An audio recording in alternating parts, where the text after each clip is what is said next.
Assalamualaikum warahmatullahi wabarakatuh. Nama saya Sally Christine Tambunan dan saya sebagai moderator kelompok 7 yang beranggotakan Putri Fasadena, Melina, Nurkomala Dewi, Sriwidiani, Siti Alia Rahma, Salsabila, Khalifa Putri Zaki, Irna Ernawati, Fitri Herdiana Rahmadani, dan Diana Lydia Hapsari. Di sini kami akan menjelaskan tentang aspek budaya dalam asuhan keperawatan. Untuk materi yang pertama akan dijelaskan oleh Sriwidiani, materi yang kedua akan dijelaskan oleh Fitri Herdiana Rahmadani, yang ketiga akan dijelaskan oleh Nurkomala Dewi dan saya sendiri. Materi yang keempat dijelaskan oleh Siti Alia Rahma dan Irna Ernawati. Materi kelima dijelaskan oleh Salsabila. Materi yang keenam dijelaskan oleh Diana Lydia Hapsari dan Putri Fasadena, dan materi yang terakhir akan dijelaskan oleh Melina dan Khalifa Putri Zaki. Untuk pembaca materi yang pertama, Sriwidiani, saya persilahkan.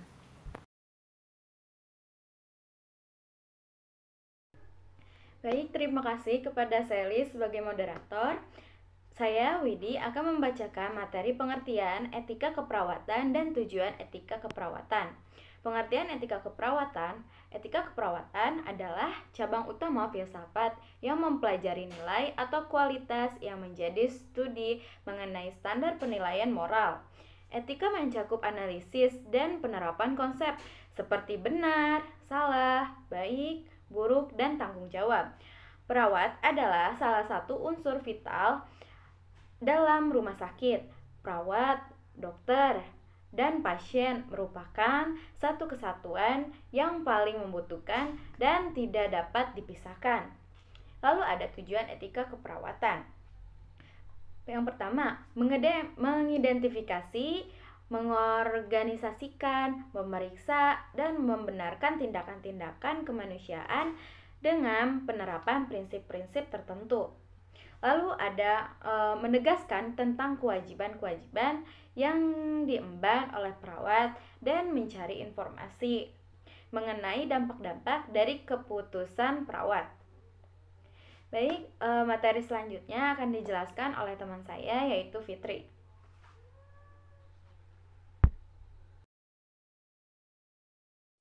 Terima kasih kepada teman saya Widi. Sekarang saya Fitri Herdiana Rahmadani akan menjelaskan tanggung aspek budaya dalam asuhan keperawatan. Kompetensi budaya adalah proses perkembangan kesadaran budaya, pengetahuan, keterampilan, pertemuan, dan keinginan. Perawat harus bisa mengintrospeksi tentang latar belakang dirinya. Perawat juga harus memiliki ilmu pengetahuan yang merupakan perbandingan antar kelompok. Keterampilan budaya termasuk pengkajian sosial maupun budaya yang mempengaruhi pengobatan dan perawatan pasien. Slide selanjutnya akan dibacakan atau dijelaskan oleh teman saya. Assalamualaikum warahmatullahi wabarakatuh. Saya Nurkomala Dewi di sini akan melanjutkan presentasi dari teman saya tentang etika keperawatan. Di sini saya akan melanjutkan mengenai pengertian kebudayaan. Kebudayaan adalah suatu sistem gagasan, tindakan, hasil karya manusia yang diperoleh dengan cara belajar dalam rangka kehidupan masyarakat. Tentang kebudayaan ini akan dijelaskan oleh teman saya, yaitu Sally. Kepada Sally, saya persilakan. Terima kasih. Terima kasih kepada Nurkomala Dewi, dan saya akan menjelaskan tentang kebudayaan yang lainnya, yaitu nilai-nilai budaya adalah gagasan yang dipelajari sejak dini dan sulit untuk dirubah. Yang kedua, sistem budaya adalah gagasan manusia yang hidup bersama dalam suatu kelompok masyarakat. Sistem sosial adalah pola interaksi manusia. Dan yang terakhir, kebudayaan fisik, yaitu wujud budaya yang bersifat konkret, misalnya candi, kesenian, dan yang lainnya. Baik, terima kasih kepada saudara Sally Christine sebagai moderator. Di sini saya akan menjelaskan slide yang selanjutnya, yaitu tentang 3 wujud kebudayaan. Kebudayaan itu ada 3 wujudnya, yaitu yang pertama, wujud kebudayaan sebagai suatu kompleks dari ide-ide, gagasan, nilai-nilai, norma-norma, peraturan, dan sebagainya, merupakan wujud ideal dari kebudayaan. Sifatnya abstrak, tak dapat diraba atau difoto. Letaknya ada di dalam pikiran warga masyarakat, di mana kebudayaan bersangkut itu hidup. Dikenal dengan adat istiadat atau sering berada dalam karangan dan buku-buku hasil karya para penulis warga masyarakat yang bersangkutan. Saat ini, kebudayaan tersebut banyak tersimpan dalam disk, arsip, koleksi mikrofilm, dan mikrofis. Lanjut, wujud kebudayaan yang kedua yaitu sebagai suatu kompleks aktivitas serta tindakan berpola dari manusia dalam masyarakat. Disebut juga sistem sosial. Nah, sistem sosial ini terdiri dari aktivitas-aktivitas manusia yang berinteraksi, berhubungan, bergaul, yang berdasarkan adat tata kelakuan. Sistem sosial ini bersifat konkret, terjadi di sekeliling kita sehari-hari, bisa diobservasi, difoto, ataupun didokumentasikan. Lalu, wujud kebudayaan yang terakhir yaitu sebagai benda-benda hasil karya manusia. Disebut kebudayaan fisik dan tak memerlukan banyak penjelasan. Nah, merupakan seluruh total dari hasil fisik dari aktivitas, perbuatan, dan karya semua manusia dalam masyarakat. Sifatnya paling konkret, atau berupa benda-benda atau hal-hal yang dapat diraba, dilihat, dan difoto.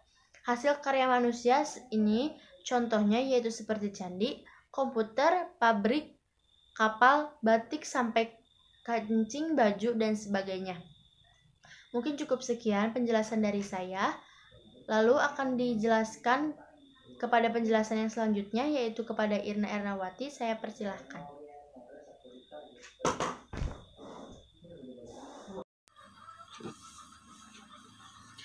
Oke, terima kasih kepada Siti Alia Rahma yang telah memberikan kepada saya, yaitu Irna Ernawati, untuk menjelaskan mengenai aspek budaya yang mempengaruhi perilaku kesehatan.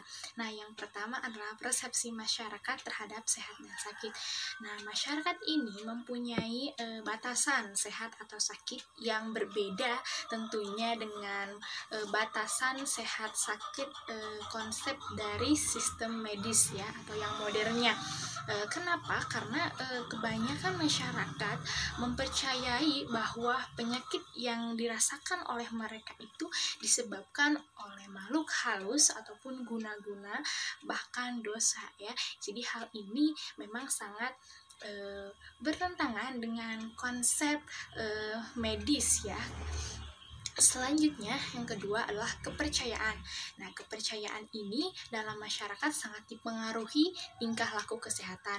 Beberapa pandangan yang berasal dari agama tertentu kadang-kadang memberi pengaruh negatif terhadap program kesehatan, yang mana sifat fatalistik mereka ataupun sifat fatalisme mereka mengenai ajaran atau pemahaman bahwa manusia itu dikuasai oleh nasib ya. Misalkan ada orang yang sakit, mereka percaya bahwasanya mungkin ini cobaan dari Tuhan. Nah, bisa juga itu sebagai cobaan dari Tuhan, namun harus dilihat kembali ya latar belakang orang itu kenapa bisa sakit. Bisa saja kan karena faktor usia ataupun memang kesehatannya yang tidak dijaga sehingga penyakit-penyakit mudah menyerang tubuhnya.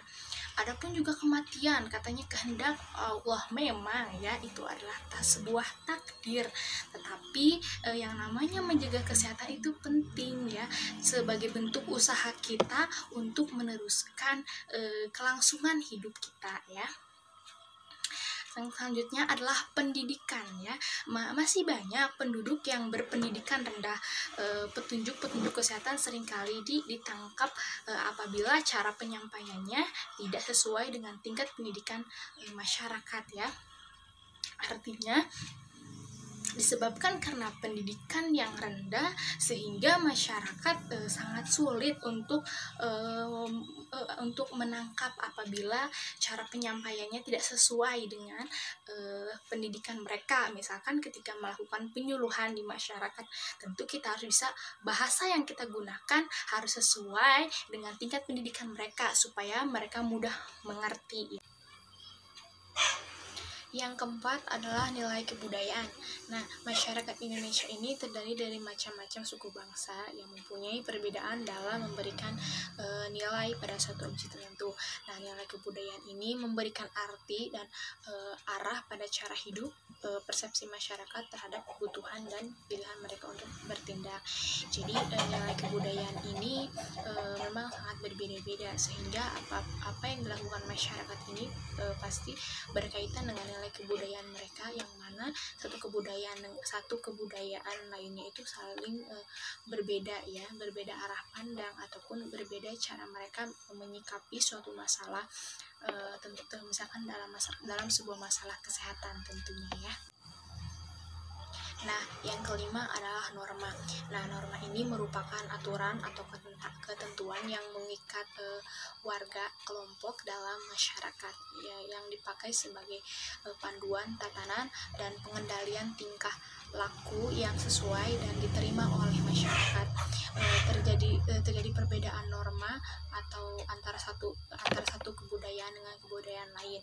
Nah, masyarakat menetapkan perilaku yang normal serta perilaku yang tidak normal. Misalkan norma dalam suatu kelompok, misalkan masyarakat ini bahwasanya misalkan perempuan yang sakit itu harus dirawat lagi dengan perempuan, laki-laki yang sakit harus dirawat dengan laki-laki lagi. Jadi ini adalah norma, jadi ketentuan yang ada di dalam sebuah masyarakat. Tentunya tidak semua masyarakat memperlakukan ketentuan seperti ini ya. Ini hanya di masyarakat tertentu yang memang normanya ini berkaitan dan sangat berkaitan erat dengan kehidupan mereka ya.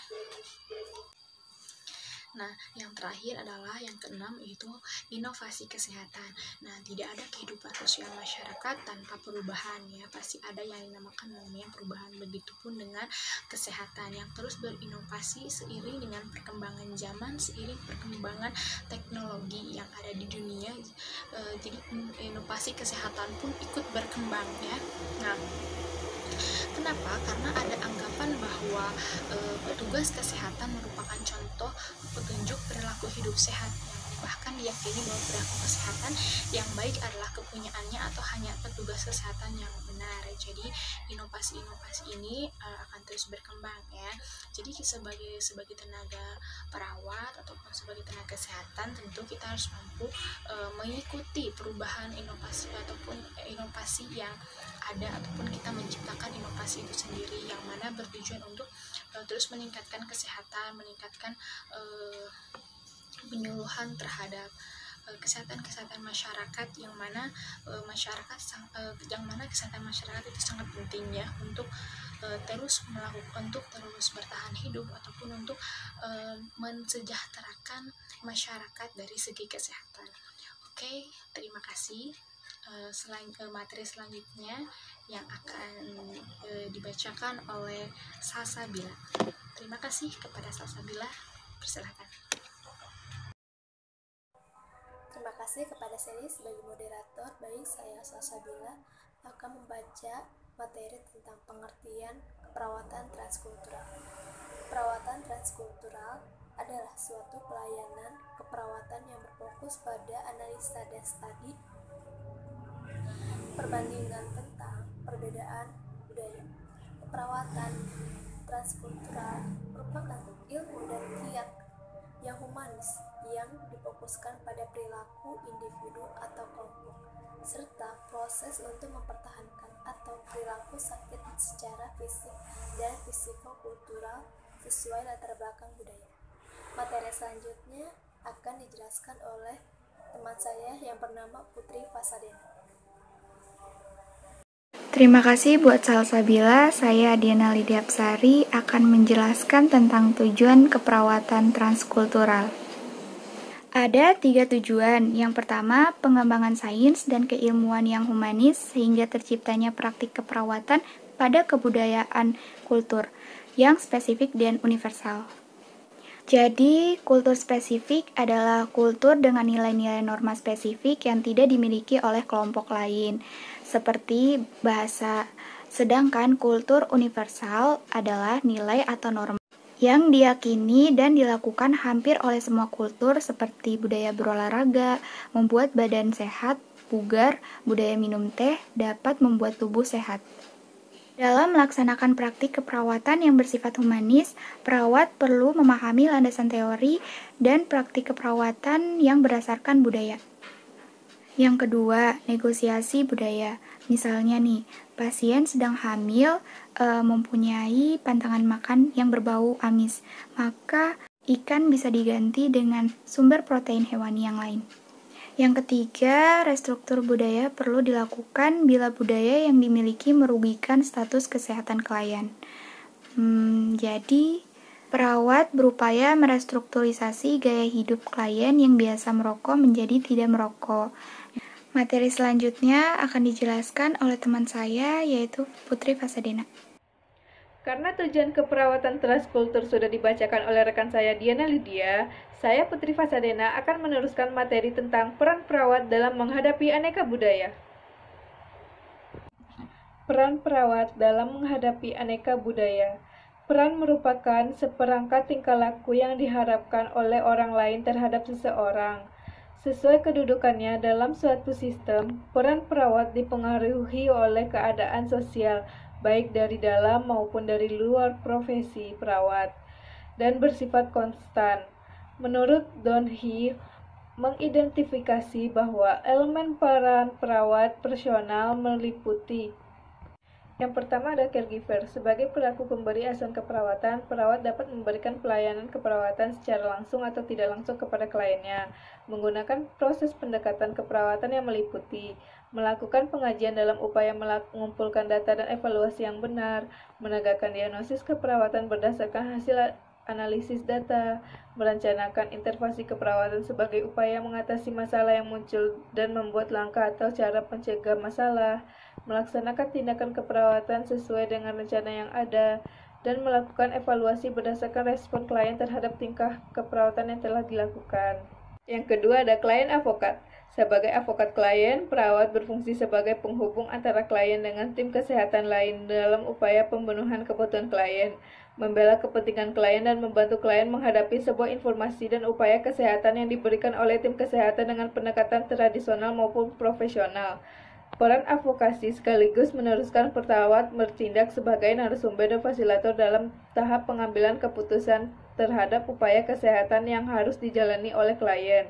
Dalam menjalankan perannya sebagai advokat, perawat harus dapat melindungi dan memfasilitasi keluarga dan masyarakat dalam pelayanan keperawatan. Yang ketiga, konselor. Tugas utama perawat adalah mengidentifikasi perubahan pola interaksi klien terhadap keadaan sehat sakitnya. Ada pula interaksi ini merupakan dasar dalam merencanakan metode untuk meningkatkan kemampuan adaptasinya, memberikan konseling atau bimbingan kepada klien atau keluarga dan masyarakat tentang masalah kesehatan sesuai prioritas. Yang keempat ada eduktor. Sebagai pendidik klien, perawat membantu klien meningkatkan kesehatannya melalui pemberian pengetahuan yang terkait dengan keperawatan dan tindakan medis yang diterima sehingga klien atau keluarga dapat menerima tanggung jawab terhadap hal-hal yang diketahuinya. Sebagai pendidik, perawat juga dapat memberikan pendidikan kesehatan kepada kelompok keluarga yang berisiko tinggi, kadar kesehatan, dan lain sebagainya. Yang kelima ada kolaborator. Perawat bekerja sama dengan tim kesehatan lain dan keluarga dalam menentukan rencana maupun pelaksanaan asuhan keperawatan guna memenuhi kebutuhan kesehatan klien.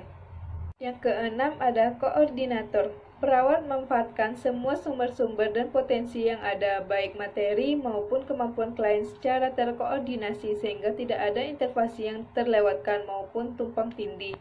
Dalam menjalankan perannya sebagai koordinator, perawat dapat melakukan hal-hal berikut, misal mengordinasi seluruh pelayanan keperawatan, mengatur tenaga keperawatan yang akan bertugas, mengembangkan sistem pelayanan keperawatan, dan memberikan informasi tentang hal-hal yang terkait dengan pelayanan keperawatan pada sarana kesehatan.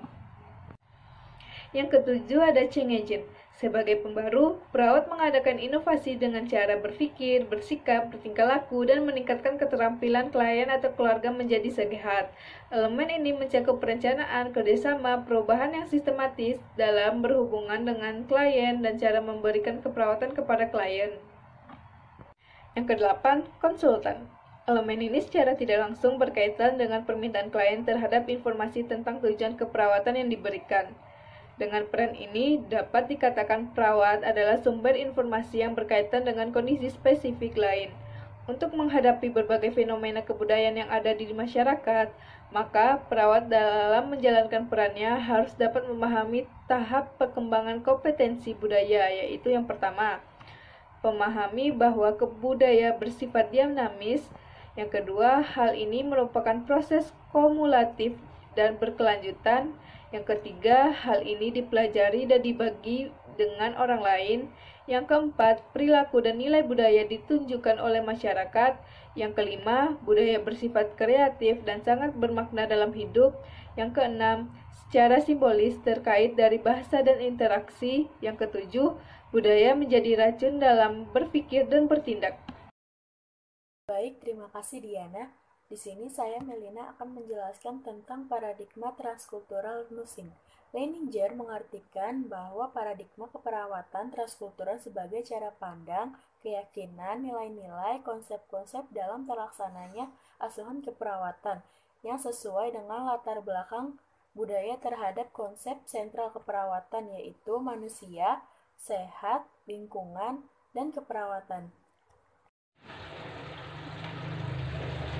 Di sini saya Kolika Putri Zaki akan menjelaskan materi yang sudah disampaikan oleh teman saya tentang paradigma transkultur nursing. Tadi sudah dijelaskan paradigma transkultur nursing ini terdapat 4 komponen, yaitu manusia, sehat, lingkungan, dan asuhan keperawatan. Nah, yang pertama manusia. Manusia adalah individu, keluarga, atau sekelompok yang memiliki nilai-nilai dan norma-norma yang bertujuan untuk menetapkan pilihannya. Lalu yang kedua sehat. Sehat adalah keadaan sejahtera, baik secara fisik, ekonomi, sosial, serta tidak terpapar oleh penyakit apapun. Nah, jadi di sini perawat dan pasien memiliki tujuan sama, yaitu mempertahankan kesehatannya. Lalu yang ketiga lingkungan. Lingkungan adalah keadaan yang sangat mempengaruhi terhadap perilaku manusia. Nah, lingkungan ini terdiri dari 3 bentuk, yaitu yang pertama lingkungan fisik, lingkungan sosial, dan lingkungan simbolik. Nah, yang pertama itu lingkungan fisik. Lingkungan fisik adalah lingkungan alam yang diciptakan oleh manusia. Contohnya seperti daerah khatulistiwa, pemukiman padat serta iklim. Yang kedua, ada lingkungan sosial. Dan lingkungan sosial adalah struktur sosial yang berhubungan dengan sosialisasi individu, keluarga, maupun kelompok di dalam masyarakat. Yang ketiga, ada lingkungan simbolik. Lingkungan simbolik adalah keseluruhan simbol-simbol atau bentuk-bentuk yang menyebabkan individu atau kelompok merasa berkaitan dengan seni dan musik. Yang terakhir itu ada asuhan keperawatan. Asuhan keperawatan adalah suatu proses atau pengkajian kepada klien yang diberikan sesuai dengan latar belakang budaya. Jadi, asuhan keperawatan ini yaitu sangat penting yang sangat penting untuk klien dengan tujuan untuk mendirikan individu yang sesuai dengan budaya klien. Jadi saat kita melakukan pengkajian, perawat harus bisa menyesuaikan bagaimana latar belakang si klien tersebut agar saat nanti melakukan proses intervensi, diagnosis, lalu implementasi itu sangat berkaitan dengan aspek budaya si pasien tersebut. Baik, selanjutnya kesimpulannya akan disampaikan oleh teman saya, yaitu bersama Sally Christine. Saya persilakan untuk Sally Christine untuk menyampaikan kesimpulannya. Terima kasih. Dan untuk kesimpulannya yaitu transkultural nursing adalah suatu area atau wilayah keilmuan budaya pada proses belajar dan keperawatan yang fokus memandang perbedaan dan kesamaan di antara budaya dengan menghargai asuhan, sehat, dan sakit didasarkan pada nilai budaya manusia. Kepercayaan dari tindakan dan ilmu ini digunakan untuk memberikan asuhan keperawatan khususnya budaya atau keutuhan budaya kepada manusia.